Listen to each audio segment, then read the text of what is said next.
Sorry, இந்த video கொஞ்சம் இவ்வளோ நேரம் நடுவில் ரேஷியோ மாறி இருந்திருக்கு. இப்போ தான் நான் நோட் பண்ணேன். ஸோ அது மட்டும் அட்ஜஸ்ட் பண்ணி பார்த்துட்டு இப்போ கரெக்டாக வந்துடும்னு நினைக்கிறேன். ஸோ எனக்கு என்ன ஆகும் அப்படின்னு பார்த்தீங்கன்னா, ஜீரோ ப்ராப்பர்ட்டி அப்ளை பண்ணும்போது எனக்கு 2 ரோ ஆர் 2 காலம் எடுக்கணும். ஃபார் எக்ஸாம்பிள் ஃபஸ்ட் இருக்க 2 காலம் எடுத்தால் 2த்தையும் மல்டிப்ளை பண்ணும்போது 0, இது 2த்தையும் மல்டிப்ளை பண்ணும்போது 0, இது 2த்தையும் மல்டிப்ளை பண்ணும்போது 0, இது 2த்தையும் மல்டிப்ளை பண்ணும்போது 0. அப்போ இது 2த்தையும் எடுத்துக்க முடியாது. ஓகேவா? அடுத்தது ஃபஸ்ட்டும் தேர்டு எடுத்து பார்க்குறேன். இல்லை இது ஃபஸ்ட்டு தேர்டு எடுத்து பார்த்தா இது பண்ணால் 0. பட் இங்கே எனக்கு பண்ணால் வேல்யூஸ் இருக்கும். அப்போ S21 × S23 conjugate plus S4 இது 2த்தையும் பண்ணால் 0. அதனால் S41 × S43 conjugate is equal to zero property தான். Therefore right hand side 0. புரியுதா? S21 × S23 conjugate plus S41 × S43 conjugate is equal to 0. இதை தேர்ட் ஈக்குவேஷன் வச்சுக்கோ. ஆர் அதர்வைஸ் இதையும் இது எடுத்துனா கூட உனக்கு வேல்யூஸ் வரும் பாரு. S12 × S44 கான்ஜுகேட் ப்ளஸ் இது 0 ஆகிடும். S32 × S34 conjugate is equal to எனக்கு என்ன 0. அதை தான் நான் சொன்னேன். ஃபஸ்ட்டு 3யும் கன்சிடர் பண்ணால் எனக்கு இது 2த்தையுமே சும்மா அதை கன்சிடர் பண்ணிக்கோங்க. ஓகேவா? இப்போ என்ன பண்ண போகிறேன், நெக்ஸ்ட் பேஜில் இப்போ நான் யுனைட்டி ப்ராப்பர்ட்டி அப்ளை பண்ணுறேன். ஜீரோ ப்ராப்பர்ட்டி அப்ளை பண்ணியாச்சு. யுனைட்டி ப்ராப்பர்ட்டி ஃபஸ்ட்டு ரோக்கு அப்ளை பண்ணுறேன். இப்போ நம்ம காலம் பார்த்து இப்போ நான் ஃபஸ்ட்டு ரோக்கு யுனைட்டி ப்ராப்பர்ட்டி அப்ளை பண்ணுறேன். ஃபஸ்ட் ரோக்கு அப்ளை பண்ணால் ஃபஸ்ட்டு ரோனா வாட் இஸ் ஃபஸ்ட் ரோ? இதுதான் ஃபஸ்ட் ரோ. இதுக்கு யுனைட்டி ப்ராப்பர்ட்டி அப்ளை பண்ணால் என்ன வரும்? 0 × 0 கான்ஜுகேட். அப்போ அது கேன்சல். அப்போ S12 × S12 கான்ஜுகேட் ப்ளஸ் இது தேவையில்லை plus S14 × S14 conjugate is equal to யுனைட்டின்றதுனால ரைட் ஹேண்ட் சைடில் வேல்யூ 1. அதுதான் இங்கே எழுதியிருக்காங்க. புரியுதா? ஓகேவா? இது உங்களுக்கு புரியும்னு நினைக்கிறேன். இப்போ ஈக்குவேஷன் 3 and 4லேருந்து இந்த வேல்யூஸை ரீரைட் பண்ணி எழுதியிருக்காங்க. என்ன அப்படின்னா நான் காமிக்கிறேன். S1 அது என்னது S21 × S23 கான்ஜுகேட் தான் எனக்கு இப்படி எழுதியிருக்காங்க. ஜஸ்ட்டு எனக்கு S21 × S23 ஜஸ்ட் அந்த கான்ஜுகேட்டோடைய வேல்யூ வந்து இப்படி எழுதியிருக்காங்க. ஓகேவா? அதே மாதிரி இந்த இதையும் என்ன பண்ணியிருக்காங்க, S41 × S43 கான்ஜுகேட்டை வந்து மாடுலஸ் போட்டுட்டு இந்த மைனஸ் இது அந்த சைடு போகும்போது மைனஸ் ஆகிரும். அதனால தான் மாடுலஸ் போட்டாங்க. ஓகேவா? அப்போ S21 modulus S23 modulus is equal to modulus போட்டதுனால இந்த வேல்யூ அந்த சைடு போனாலும் பிரச்சனை இல்லை. Therefore S41 modulus S43 modulus அப்படின்றத போட்டிருப்பாங்க. இதே மாதிரி தான் இந்த ரெண்டுத்துக்கும் பண்ணியிருப்பாங்க. அவ்வளோதான். இது நோட்ஸ் பார்த்து பார்த்தீங்கன்னா உனக்கு புரியும். இது ஜஸ்ட் என்ன கான்செப்ட்னு மட்டும் சொல்கிறேன். அப்போது பை சிமெட்ரிசிட்டி ஓகே. இப்போ நம்ம எத்தனை ப்ராப்பர்ட்டி அப்ளை பண்ணியிருக்கோம் அப்படின்னு பார்த்தீங்கன்னா, ஜீரோ டைகனல் எலிமெண்ட்னு ஒரு ப்ராப்பர்ட்டி அப்ளை பண்ணியிருக்கோம். அடுத்தது வந்து பார்த்தீங்கன்னா isolation between first port and third போர்ட்டும் இருக்காது, second port and fourth port இருக்காது. அப்படி ஒரு ப்ராப்பர்ட்டி அப்ளை பண்ணியிருக்கோம். அடுத்தது வந்து பார்த்தீங்கன்னா யுனைட்டரி ப்ராப்பர்ட்டியில் ஜீரோ ப்ராப்பர்ட்டியும் யுனைட்டி ப்ராப்பர்ட்டி அப்ளை பண்ணியிருக்கோம். ஓகேவா? இப்போ மீதி இருக்கக்கூடிய 2 ப்ராப்பர்ட்டிஸ் என்ன, symmetry property and phase shift property. Phase shift ப்ராப்பர்ட்டியை பற்றி கண்டுக்க தேவையில்லை. இப்போ நம்ம சிமெட்ரி ப்ராப்பர்ட்டி பார்க்கலாம். இது ஒரு ரெசிப்ரோக்கல் டிவைஸ் தான். ஃபஸ்ட் போர்ட்டில் கொடுத்தா எனக்கு செகண்ட் போர்ட்டில் அவுட்புட் வரும், செகண்ட் போர்ட்டில் கொடுத்தா எனக்கு ஃபஸ்ட் போர்ட்லேயே அவுட்புட் வரும். ஸோ இது எனக்கு ரெசிப்ரோக்கல் டிவைஸ். தர்ஃபோர் எனக்கு சிமெட்ரி ப்ராப்பர்ட்டி சாட்டிஸ்ஃபை ஆகும். Therefore Sij is equal to Sji is equal to ரெண்டுமே எனக்கு சேம் தான். அப்போது S12 is equal to S21. இது எப்படி நான் சொல்கிறேன்னா, ரிமைனிங் இருக்கக்கூடிய டேர்ம்ஸை மட்டும் வச்சு பார்த்தீங்கன்னா தெரியும். ரிமைனிங் என்ன டேர்மு, S2 இதுவும் எனக்கு equal. S14 is equal to S41 equal. S21 is equal to S12 already எழுதியாச்சு.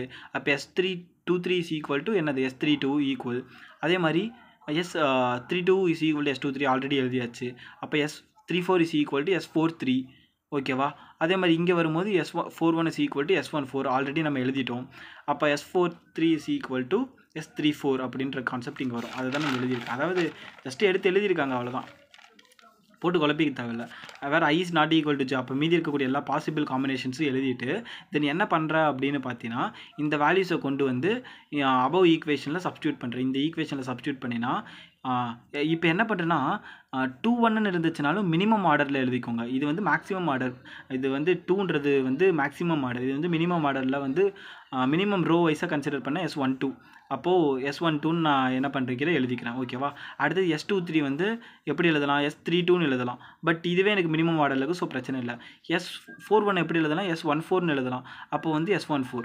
S43 எப்படி எழுதலாம், S34. அப்போ அது மினிமம் ஆர்டரில் வந்துடும். ஓகேவா? அதே மாதிரி இதுவே மினிமம் ஆர்டரில் இருக்குது. அதாவது ஃபஸ்ட்டு வந்து பார்த்தீங்கன்னா 1 இருக்குது. 1ன்றது ஃபஸ்ட்டு ரோன்றது மினிமம் ஆர்டர். அடுத்தது இந்த 3-2 வந்து 2-3 எழுதலாம். அப்போ மினிமம் ஆர்டர் வந்து தர்ஃபோர் 2-3. அதே மாதிரி இதை வந்து 3-4. இங்கே 3 தான் எனக்கு இருக்குது. தர்ஃபோர் இதுவே மினிமம் ஆர்டரில் தான் இருக்குது. அப்போ எனக்கு பார்த்தீங்கன்னா இதுலேருந்து எனக்கு என்ன கிடைக்குது அப்படின்னு பார்த்தீங்கன்னா, எனக்கு என்ன இதுலேருந்து என்ன ஐடென்டிஃபை பண்ண முடியும் அப்படின்னு பார்த்தீங்கன்னா, 1 செகண்ட். ஓகே, இப்போது என்ன பண்ணுறேன் அப்படின்னு பார்த்தீங்கன்னா, இது எதுக்காக இதெல்லாம் கேன்சல் பண்ணியிருக்காங்கன்னா, S12 அப்படின்றது வந்து பார்த்தீங்கன்னா டயக்ராமை வச்சு பார்த்தீங்கன்னா ஒரே லைனில் பாஸ் ஆகக்கூடும். S1 2 ஒரே லைனில் பாஸ் ஆகும். அதே மாதிரி S3 4 ஒரே லைனில் பாஸ் ஆகும். தர்ஃபோர் அந்த வேல்யூவை கேன்சல் பண்ணியிருப்பாங்க. தெரியுதா? S1 2 S3 4 ஒரே லைனில் பாஸ் ஆகும். அதனால இதை கேன்சல் பண்ணிட்டாங்க. அப்போ மீதி இருக்கக்கூடிய டேர்மில் இந்த ஈக்குவேஷன் எடுத்திருக்காங்க. இந்த ஈக்குவேஷன் என்ன எடுத்திருக்காங்கன்னு பார்த்தீங்கன்னா அப்படியே ஆப்போசிட்டாக கன்சிடர் பண்ணியிருக்காங்க. ஃபஸ்ட்டு போர்ட்டில் இருக்கக்கூடியது ஃபோர்த் போர்ட்டில் வந்துச்சுன்னா அதை கேன்சல் பண்ணிட்டு செகண்ட் போர்ட்டில் இருக்கிற தேர்ட் போர்ட்டில் வந்துச்சுன்னா அதை கேன்சல் பண்ணியிருக்காங்க. அதுதான் எனக்கு இங்கே 5 6 ஈக்குவேஷனில் நடந்திருக்கு. ரியல் டேர்ம்ஸ் தனியாக, இமேஜினரி டேர்ம்ஸ் தனியாகவும். அப்போ அதாவது ஸ்ட்ரெயிட்டாக வரது எல்லாத்தையும் பார்த்தீங்கன்னா கேன்சல் பண்ணியிருக்காங்க. 5th ஈக்குவேஷனில் கிராஸ் ஆகி வரது 1லேருந்து 4க்கும் 2லேருந்து 3க்கும் வரதை இங்கே எனக்கு கேன்சல் அவுட் பண்ணியிருக்காங்க. மீதி இருக்கக்கூடிய வேல்யூஸை ஈக்குவல் அப்படின்னு சொல்லி ப்ரூவ் பண்ணிட்டாங்க. அப்போ S12 is equal to 6th ஈக்குவேஷனில் பார்த்தீங்கன்னா S12 is equal to S34. இது ரெண்டுமே நான் என்ன வச்சுக்கிறேன், P அப்படின்ற வேரியபிள் வச்சுக்கிறேன். ஓகேவா? அப்போது S12னாலும் S21னாலும் ஒன்று தான். ஆல்ரெடி சிமெட்ரி ப்ராப்பர்ட்டி பார்த்தோம். அதே மாதிரி S34னாலும் S43னாலும் ஒன்று தான். ஆல்ரெடி சிமெட்ரி ப்ராப்பர்ட்டி பார்த்தோம். அப்போ இது ரெண்டுத்தையும் என்ன அஷ்யூம் பண்ணிக்கலாம்னா டோட்டலாக எல்லாமே வேல்யூ Pன்னு வச்சுக்கிறேன். அதே மாதிரி மீதி இருக்கக்கூடிய வேல்யூ 5th ஈக்குவேஷனில் இருக்கக்கூடிய S23யையும் S14யும் நான் என்னென்னு வச்சுக்கிறேன், JQன்னு வச்சுக்கிறேன். S23னாலும் ஒன்று தான், S32னாலும் ஒன்று தான், S41னாலும் ஒன்று தான், S14னாலும் ஒன்று தான். ஏன்னா சிமெட்ரி ப்ராப்பர்ட்டியில் IJ is equal to JI. அப்போ இது ரெண்டுத்தையும் JQன்னு வச்சுக்கிறேன். அப்போ இதெல்லாம் சப்ஸ்டியூட் பண்ணினா போதும். 12க்கு பதிலாக என்ன சப்ஸ்டியூட் பண்ணலாம், P சப்ஸ்டியூட் பண்ணலாம். 14க்கு பதிலாக என்ன சப்ஸ்டியூட் பண்ணலாம், எங்கே இருக்குது 14, JQ சப்ஸ்டியூட் பண்ணலாம். ஓகேவா? அதே மாதிரி 21க்கு பதிலாக என்ன சப்ஸ்டியூட் பண்ணலாம், P சப்ஸ்டியூட் பண்ணலாம். 23க்கு பதிலாக என்ன சப்ஸ்டியூட் பண்ணலாம், JQ சப்ஸ்டியூட் பண்ணலாம். 32க்கு பதிலாக என்ன சப்ஸ்டியூட் பண்ணலாம், JQ சப்ஸ்டியூட் பண்ணலாம். 34க்கு பதிலாக என்ன சப்ஸ்டியூட் பண்ணலாம், 34க்கு பதிலாக P சப்ஸ்டியூட் பண்ணலாம். 41க்கு பதிலாக என்ன சப்ஸ்டியூட் பண்ணலாம், JQ சப்ஸ்டியூட் பண்ணலாம். 43க்கு பதிலாக என்ன சப்ஸ்டியூட் பண்ணலாம், P சப்ஸ்டியூட் பண்ணலாம். ஸோ தேர்ஃபோர் இதுதான் உன்னுடைய ஃபைனல் என்ன matrix, S matrix for a directional coupler. அவ்வளோதான். அப்போ S matrix for the directional coupler is equal to இது S மேட்ரிக்ஸ். இதில் வந்து பார்த்தீங்கன்னா J square and Q square ரெண்டுத்தோட வேல்யூ ஆட் பண்ணினா உனக்கு 1 வரும். அவ்வளோதான் இதனுடைய டெரிவேஷனு. இப்போ இது எப்படி நீ ஞாபகம் வச்சுக்கணும், S மேட்ரிக்ஸ் பார்க்க எனக்கு ஞாபகம் வச்சுக்க கஷ்டமாக இருக்குன்னா இப்போ நான் சொல்கிறேன் பாருங்கள். இங்கே 0, இங்கே 0, இது 0, இது 0, இது 0, இது 0, இது 0, இது 0, which means that even first add ஜீரோஸில் ஆட் பிளேஸில் 0 போட்டுக்கோங்க. அடுத்த ரோவில் ஈவன் பிளேஸ், அடுத்த ரோவில் ஆட் பிளேஸ், அடுத்த ரோவில் ஈவன் பிளேஸஸில் 0 போட்டுக்கோங்க. போட்டதுக்கப்புறம் என்ன பண்ணுறேன் அப்படின்னு பார்த்தீங்கன்னா எனக்கு செகண்டரி டைகனல் எலிமெண்ட்ஸ் ஃபுல்லாமே JQன்னு போட்டுக்கோ. மீதி இருக்கக்கூடிய வேல்யூ எல்லாமே P. மீதி இருக்கக்கூடிய வேல்யூலாம் ஃபஸ்ட் ரோக்கு பக்கத்தில் இருக்கக்கூடிய ரெண்டுமே P இருக்கும்.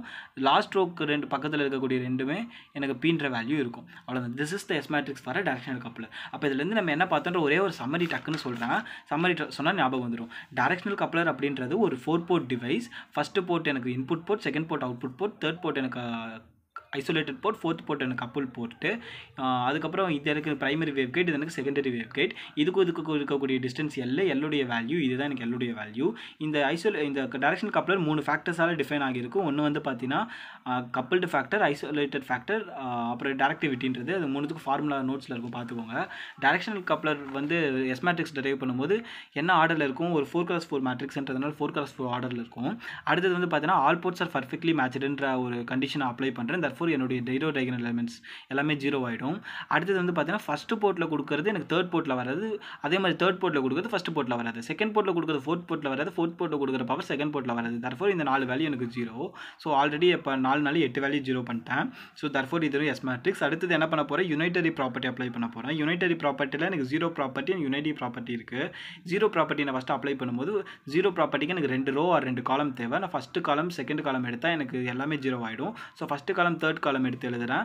அதான் இந்த ஈக்குவேஷன். அடுத்தது செகண்ட் காலம் ஃபோர்த் காலம். அடுத்தது என்ன பண்ணுறேன், செகண்ட் காலமையும் தேர்ட் காலமையும் எடுத்தால் எனக்கு எல்லாமே 0 ஆகிடும். தர்ஃபோர் செகண்ட் காலமே ஃபோர்த் காலமே எடுத்துறேன். அதுதான் எனக்கு 4th ஈக்குவேஷன். ஸோ இது வரைக்கும் உனக்கு புரிஞ்சிருக்கும், ஒன்றும் பிரச்சனை இல்லை. அடுத்த ஈக்குவேஷனில் என்ன பண்ணியிருப்பாங்கன்னா S1, இப்போ நான் இப்படி இருக்கக்கூடிய வேல்யூவை மாடுலஸ் போட்டுக்கிறேன், இதுக்கும் மாடுலஸ் போட்டுக்கிறேன். இந்த மைனஸ் ப்ளஸ் அந்த சைடு கொண்டு போனால் மைனஸ், அப்போ அதுக்கும் மாடுலஸ் போட்டு இந்த கான்ஜுகேட் இருக்கிற மாதிரி டேர்ம்ஸ்லாம் வராது. அதுதான் என்னுடைய இந்த ஈக்குவேஷன். ஓகேவா? அதுக்கு மேலே என்ன பண்ணியிருக்காங்க, யுனைட்டி ப்ராப்பர்ட்டி அப்ளை பண்ணியிருக்காங்க. ஸோ இது எழுதிட்டு கூட அதை எழுதலாம், தப்பில்லை. யுனைட்டி ப்ராப்பர்ட்டி அப்ளை பண்ணும்போது எனக்கு என்ன ஆகிருக்கு, ஃபஸ்ட் ரோக்கு யுனைட்டி ப்ராப்பர்ட்டி அப்ளை பண்ணியிருக்காங்க. ஸோ இதுதான் அது வந்து நோட்ஸில் பார்த்தீங்கன்னா இன்னும் நல்லாவே புரியும். ஸோ இப்போ 3 ப்ராப்பர்ட்டி அப்ளை பண்ணியிருக்கோம். ஃபைனலாக எனக்கு என்ன பண்ணுறேன், சிமெட்ரிசிட்டி ப்ராப்பர்ட்டி அப்ளை பண்ணுறேன் ஃபார் ரெசிப்ரோக்கல் டிவைஸ் அப்படின்றதுனால. ஸோ இதெல்லாம் அப்ளை பண்ணிவிட்டு எனக்கு என்ன பண்ணியிருக்காங்கன்னா ஃபஸ்ட்டு ஈக்குவேஷனில் இந்த ஈக்குவேஷனில் என்ன கேன்சல் அவுட் பண்ணியிருக்காங்க அப்படின்னு பார்த்து ஃபஸ்ட்டு எனக்கு இந்த ஈக்குவேஷனை ரீரைட் பண்ணி எழுதிட்டேன். ரீரைட் பண்ணிட்டு எழுதிட்டு எதுக்கு இந்த வேல்யூ சம்மந்தமே இல்லாமல் கேன்சல் அவுட் பண்ணியிருக்காங்கன்னா எனக்கு ஸ்ட்ரெயிட்டாக இருந்து போகக்கூடிய, அதாவது ஸ்ட்ரெயிட் இன்புட் ஃபஸ்ட் போர்ட்லேருந்து செகண்ட் போர்ட்டோ, அதே மாதிரி தேர்ட் போர்ட்லேருந்து ஃபோர்த்து போர்ட், ஆர் ஃபோர்த் போர்ட்லேருந்து தேர்ட் போர்ட், இந்த மாதிரி ஸ்ட்ரெயிட்டாக போகக்கூடியதை கேன்சல் பண்ணியிருக்காங்க. 6th ஈக்குவேஷனில் என்ன பண்ணியிருக்காங்க, அப்படியே ஆப்போசிட் டைரக்ஷனில் 1 to 4ஐயும் 2 to 3 இருக்கக்கூடிய வேல்யூஸை கேன்சல் பண்ணியிருக்காங்க. அதாவது ரியல் அண்ட் இமேஜினரி டேர்ம்ஸை கேன்சல் பண்ணியிருக்காங்க. கேன்சல் பண்ணும்போது இந்த ஈக்குவேஷனில் இருக்கக்கூடிய டேர்ம்ஸில் வந்து பார்த்தீங்கன்னா இது வந்து ரியல் டேர்ம், ஏன்னா 1லேருந்து 2, 3லேருந்து 4, அதனால் இதை கேன்சல் பண்ணும்போது இதில் இமேஜினரி டேர்ம்ஸ் இருக்கும். அதனால் இமேஜினரி டேர்ம்ஸ் இருக்குன்றதுனால இதை நான் JQ அப்படின்னு மென்ஷன் பண்ணுறேன். அப்போ இது வந்து பார்த்தீங்கன்னா அப்படியே இங்கேருந்து இங்கே, அப்போ இது ரெண்டுமே கேன்சல் பண்ணும்போது மீதி எனக்கு இமேஜினரி டேர்ம்ஸ், சரி ரியல் டேர்ம்ஸ் இருக்குமா, ரியல் டேர்ம்ஸ் இருக்கும், அதனால் Pன்னு ரெப்ரசென்ட் பண்ணுறேன். இதுவும் ரியல் டேர்ம் தான், பட் வந்து எனக்கு ஃபேஸ் ஷிஃப்ட் நடக்கும். எனக்கு கொஞ்சம் அந்த கான்செப்ட் வந்து இதில் நோட்ஸில் வந்து பார்த்துக்கோங்க புரியும். ஸோ இந்த வேல்யூக்கு பதிலாக சப்ஸ்டியூட் பண்ணினா ஃபைனலாக எப்படி எழுதணும்னு நான் சொன்னேன். ஃபஸ்ட்டு ஆட் பிளேசஸில் 0 போட்டுக்கோ, அடுத்தது even place, odd place even place, all the secondary diagonal elements are JQ. So மீதி இருக்கக்கூடிய எல்லா வேல்யூ P போட்டுக்கோங்க. P எந்தெந்த இடத்துல வரும்னா ஃபஸ்ட்டு காலம் ஃபஸ்ட்டு வேல்யூக்கு பக்கத்துலேயும் லாஸ்ட் வேல்யூக்கு 2 பக்கத்துலேயும் வரும். அவ்வளோதான் எஸ் மேட்ரிக்ஸோட டெரிவேஷன். ஈஸியாக தான் இருக்கும். ஒரு டைம் நோட்ஸில் பார்த்தீங்கன்னா நல்லா புரியும்.